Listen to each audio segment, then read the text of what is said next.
সুপ্রিয় ভিউয়ার্স, আপনাদের সবাইকে জানাচ্ছি পবিত্র মাহে রমজানের শুভেচ্ছা। আবারও চলে আসছি আপনাদের মাঝে খুব গুরুত্বপূর্ণ একটি ভিডিও নিয়ে। আজকের ভিডিওতে থাকবে আপনার বাইকটি ঠান্ডা অবস্থায় ইঞ্জিন থেকে সুন্দর আওয়াজ শুনতে পান। আপনার বাইকটি কিছুক্ষণ রাইড করার পর ইঞ্জিন থেকে খারাপ শব্দ শুনতে পান। সেক্ষেত্রে আপনি কি করবেন, কিভাবে এই সমস্যাটি আপনি সমাধান করবেন? তো চলুন দেখে আসি আজকের ভিডিও। আপনার বাইকের ইঞ্জিন দীর্ঘদিন ভালো থাকার জন্য অবশ্যই আপনার যে কাজটি করতে হবে সেটি হচ্ছে আপনার বাইকের ইঞ্জিন অয়েল। আপনার বাইকের ইঞ্জিন অয়েল 2 নাম্বার যদি হয় সেক্ষেত্রে আপনার বাইকের ইঞ্জিন খুব তাড়াতাড়ি নষ্ট হবে।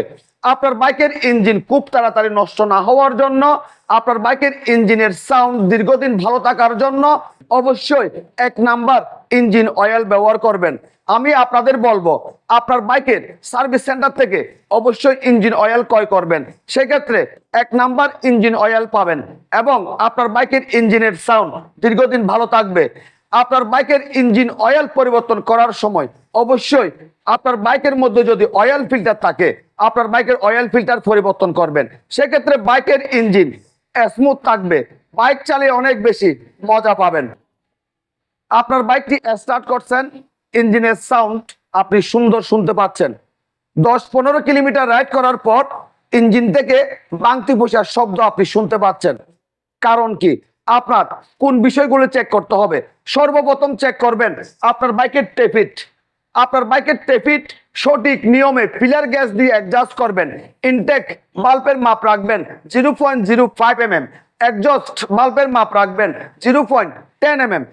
আপনার বাইকের টেপিট অ্যাডজাস্ট করার পরও আপনার বাইকের ইঞ্জিনের সাউন্ড সুন্দর হচ্ছে না, সেক্ষেত্রে আপনার কি করতে হবে? আপনার বাইকের হেডের মধ্যে লাগানো আছে 2টি ভাল্ব, একটি হচ্ছে ইনটেক বাল্ব, একটি হচ্ছে এক্সজস্ট বাল্ব। এই 2টি বাল্ব আপনাদের পরিবর্তন করতে হবে। সাথে পরিবর্তন করতে হবে গাইড ও সিল। সাথে চেক করতে হবে আপনার বাইকের ক্যাম এবং লোকার।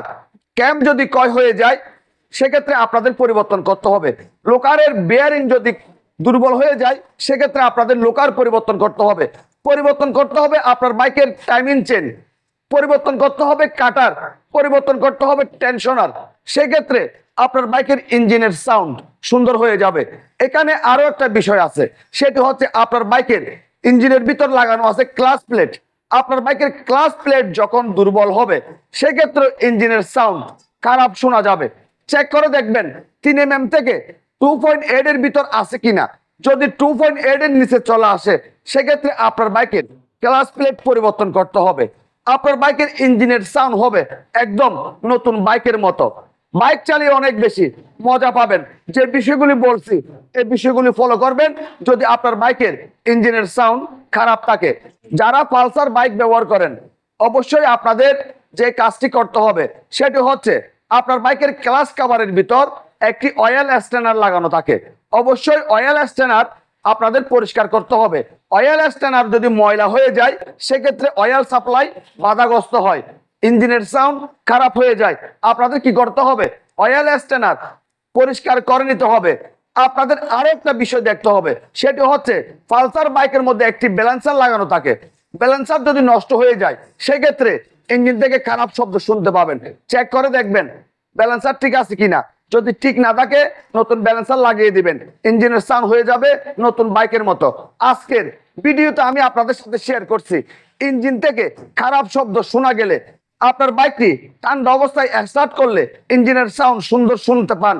বাইকটি 10-15 কিলোমিটার রাইড করার পর ইঞ্জিনের সাউন্ড খারাপ হয়ে যায় সেক্ষেত্রে আপনাদের আজকের ভিডিওতে বলা বিষয়গুলি ফলো করতে হবে। সেক্ষেত্রে আপনার বাইকের ইঞ্জিনের সাউন্ড ভালো হয়ে যাবে, সুন্দর হয়ে যাবে, বাইক চালিয়ে অনেক বেশি মজা পাবেন। আপনাদের যদি আমার আজকের ভিডিও যদি ভালো লেগে থাকে লাইক করবেন, কমেন্ট করবেন এবং বেশি বেশি করে শেয়ার করে দিবেন। আর আমাদের এই ছোট্ট পরিবারটি সামনের দিকে এগিয়ে যাওয়ার জন্য সুযোগ করে দিবেন। সবাইকে অনেক অনেক ধন্যবাদ জানিয়ে আজকের মতো বিদায় নিলাম।